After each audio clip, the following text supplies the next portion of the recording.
Selain Hasto, ada juga mantan Menteri Perdagangan Thomas Trikasi Lembong yang menghadapi vonis pekan ini. Meski dinilai tidak menikmati hasil korupsi, Tom Lembong dijatuhi vonis 4,5 tahun penjara dalam kasus korupsi impor gula. Thomas Trikasi Lembong oleh karena itu dengan pidana penjara selama 4 tahun dan 6 bulan.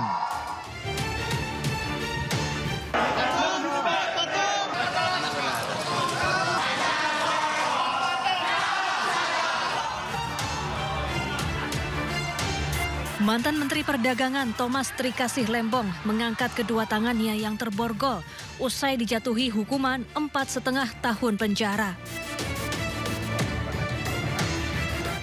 Majelis Hakim Pengadilan Tipikor Jakarta menilai Tom terbukti bersalah melakukan tindak pidana korupsi dalam importasi gula sehingga menimbulkan kerugian negara 194 miliar rupiah. Hakim menyebut Tom menjalankan kebijakan impor gula tanpa melalui rapat koordinasi dengan instansi terkait. Adapun hal-hal yang meringankan untuk Tom, salah satunya Tom tidak menikmati hasil tindak pidana korupsi yang dilakukan. Menjatuhkan pidana kepada terdakwa Thomas Trikasi Lembong oleh karena itu dengan pidana penjara selama 4 tahun dan 6 bulan. Dan pidana denda sejumlah 750 juta rupiah dengan ketentuan apabila denda tersebut tidak dibayar maka diganti dengan pidana kurungan selama 6 bulan.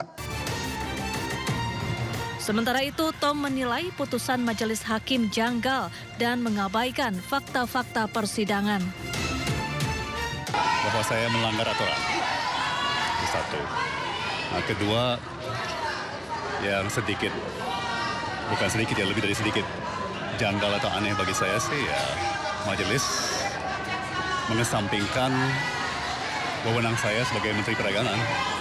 Ya. Saya kira undang-undang, peraturan pemerintah, semua ketentuan yang terkait sangat jelas memberikan mandat kepada Menteri Perdagangan untuk mengatur tata kelola termasuk perdagangan perniagaan bahan pokok yang penting. Ya. Dan tadi saya lihat, saya catat secara teliti, cermat, kiranya majelis mengabaikan bahwa saya sebenarnya punya wewenang tersebut. Dan juga dengan demikian, majelis mengabaikan hampir semua fakta persidangan, terutama keterangan saksi dan ahli. Beberapa hari usai menerima putusan, kuasa hukum Tom, Ari Yusuf Amir, menyebut Tom Lembong akan mengajukan banding atas putusan hakim. Dari Jakarta, Tim Liputan iNews melaporkan.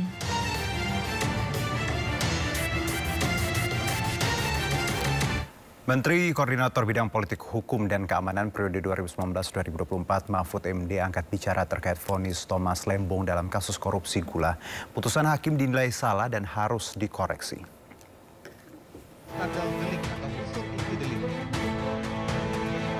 Usai divonis 4,5 tahun penjara, terpidana korupsi gula Thomas Trikasi Lembong mengajukan banding ke Pengadilan Negeri Jakarta Pusat. Banding ini dilakukan karena ada sejumlah kejanggalan.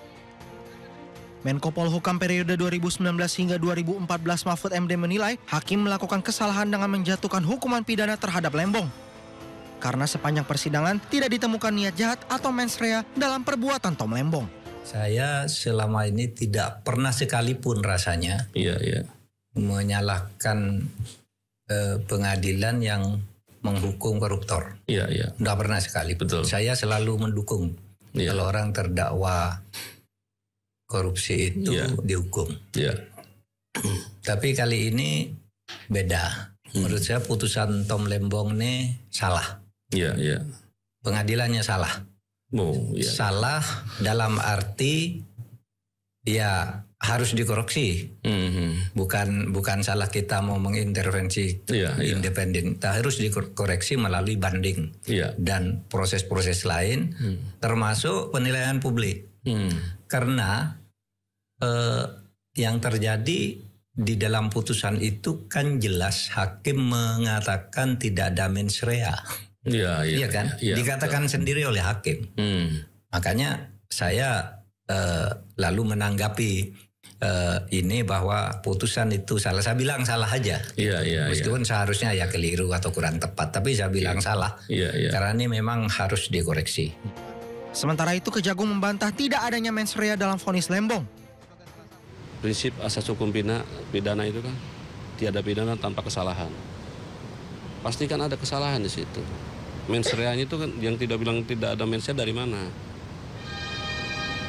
Seingat saya pernah sekilas tidak menikmati ya, tapi tidak ada mens rea kayaknya nggak tahu saya. Di putusan coba dikaji kembali. Delik di pasal 2 menguntungkan diri sendiri atau orang lain. Ya memang nggak, tapi kan menguntungkan orang dan sudah banyak beberapa perkara. Selain itu terkait banding Thomas Lembong, Kejagung menyatakan bahwa jaksa penuntut umum resmi mengajukan banding atas vonis yang dijatuhkan Majelis Hakim Pengadilan Tipikor Jakarta. Pengajuan banding tersebut lantaran adanya perbedaan pendapat terkait kerugian negara.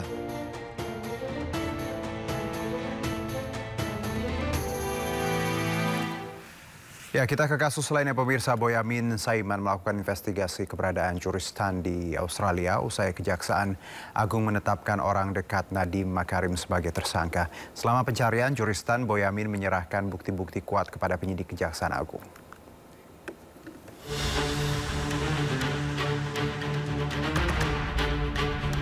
Dalam keterangan tertulis, Boyamin Saiman selama sepekan telah melakukan investigasi ke sejumlah wilayah di Australia, di antaranya Brisbane, Gold Coast, Alice Springs, Canberra, dan Sydney untuk melacak keberadaan Juristan.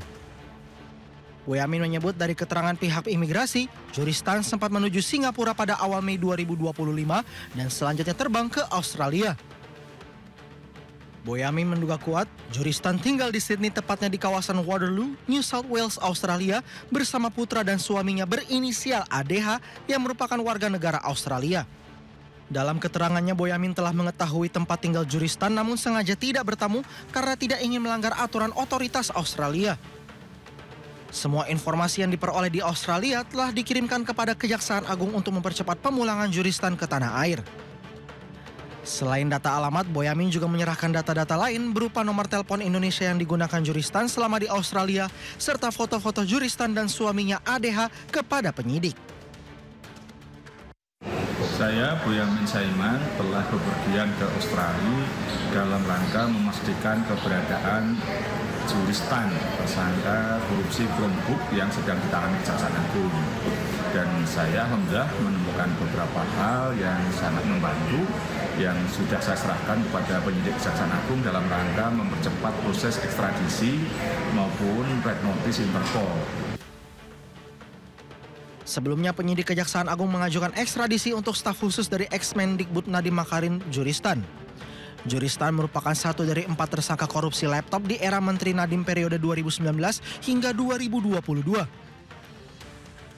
Koordinator Masyarakat Anti Korupsi atau MAKI Boyamin Saiman menduga Juristan berada di Australia. MAKI mendesak agar Kejagung segera memasukkan Juristan ke daftar red notice Interpol agar segera ditangkap dan dibawa ke Indonesia. Tim Liputan iNews melaporkan.